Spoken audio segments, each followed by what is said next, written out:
हमारे पास जो डायफ्राम होता है, ठीक है, इसको हम जो है ना इसको मसल की तरह से पढ़ते हैं, ठीक है। तो अब मसल की जो है वो एक ओरिजिन भी होती है, ठीक है, उसका जो है वो हमारे पास इंसर्शन भी होती है, उसका हमारे पास एक्शन भी होता है, उसका हमारे पास नर्व सप्लाई भी होता है, उसका हमारे पास वेस्कुलर सप्लाई भी होता है, मतलब कि आर्टीरियल और वीनस सप्लाई। अब हम लोग बात करते हैं कि डायफ्राम क्या है। डायफ्राम की सबसे पहले हम लोग ओरिजिनेशन की बात करते हैं, ठीक है। तो सबसे पहले हम इसके ओरिजिन की बात करेंगे।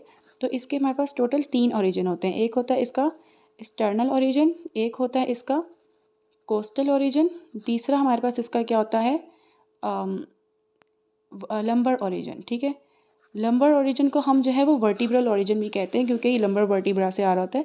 एक्सटर्नल ओरिजिन के बारे में अगर देखें तो हमारे पास जैसे ये ये मैन्यूब्रियम हो गया, ये स्टर्नम बॉडी हो गई, और ये हमारे पास ज़िफाइड प्रोसेस। तो जो ज़िफाइड प्रोसेस होता है ना, उसके बिल्कुल पीछे से इसकी पोस्टीरियर सरफेस से जो है ओरिजिनेशन निकल रही होती है। अगर कोस्टल की बात करेंगे तो ये क्या होता है कि हमारे पास जो हम कहते हैं कि ये लोअर 6 रिब्स जो हैं वो बेसिकली उधर से ओरिजिनेशन हो रही होती है। जैसे हमारे पास ये स्टर्नम हो गया, ठीक है, तो ये हमारे पास 6 रिब्स लगी हुई हैं। तो ये जो हमारे पास लोअर वाली 6 रिब्स होती हैं, तो वहाँ पर इसका बेसिकली क्या हो रहा होता है, इंसर्शन होता है, सॉरी ओरिजिनेशन होता है यहाँ से। और लंबर के बारे में कहते हैं कि हमारे पास ये जैसे लेट्स सपोज T12 वर्टिब्रा हो गया, ये नीचे L1 हो गया, ये L2 हो गया, L3 हो गया, ठीक है। ये राइट साइड हो गई और ये हमारे पास लेफ़्ट साइड हो गई। तो जो हमारे पास राइट साइड से हमारे पास जो है वो एक टेंडन निकलता है, ठीक है, L1 L2 और L3 में होता है। और हमारे पास लेफ़्ट साइड पे जो है हमारे पास टेंडन होता है L1 और L2 में होता है।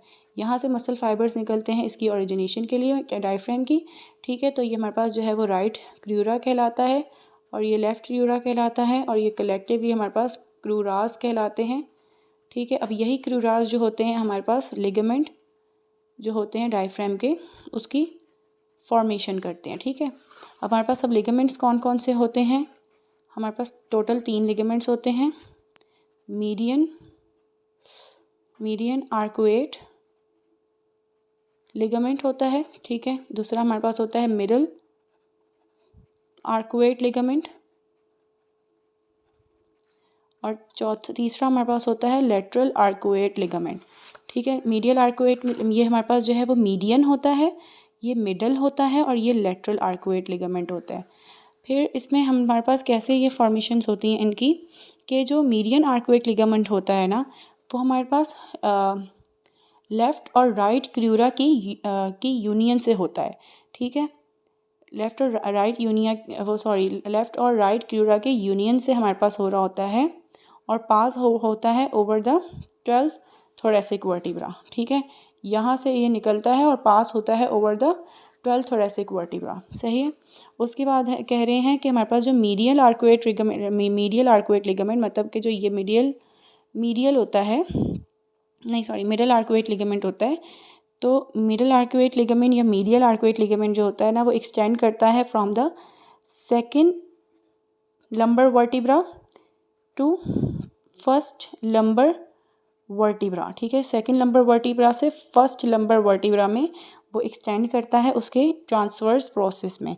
किस तरह से कि हमारे पास सपोज करें कि ये L1 है और ये हमारे पास जो है वो L2 है, ठीक है। तो यहाँ से जो है वो निकलेगा, ये सपोज इसका ये ट्रांसवर्स प्रोसेस है, ठीक है। तो ये यहाँ से निकलेगा और ये इसके ट्रांसवर्स प्रोसेस पे जाएगा दोनों साइड से, ठीक है। और फिर जो है वो यहाँ से फिर हमारे पास जो है ये हमारे पास जो है वो मीडियल आर्कुएट लिगामेंट हो गया। अब लेटरल आर्कुएट लिगामेंट क्या होता है कि जो हमारे पास फर्स्ट लंबर वर्टिब्रा होता है ना, तो फर्स्ट लंबर वर्टिब्रा के ट्रांसवर्स प्रोसेस से निकल कर जो है वो 12th रिब पे चला जाता है, ठीक है। Lower border of the 12th rib पे जाता है, ठीक है। यहाँ से भी ये निकल जाता है आगे की तरफ, और ये जाता है कहाँ पे, 12th रिब पर, सही है।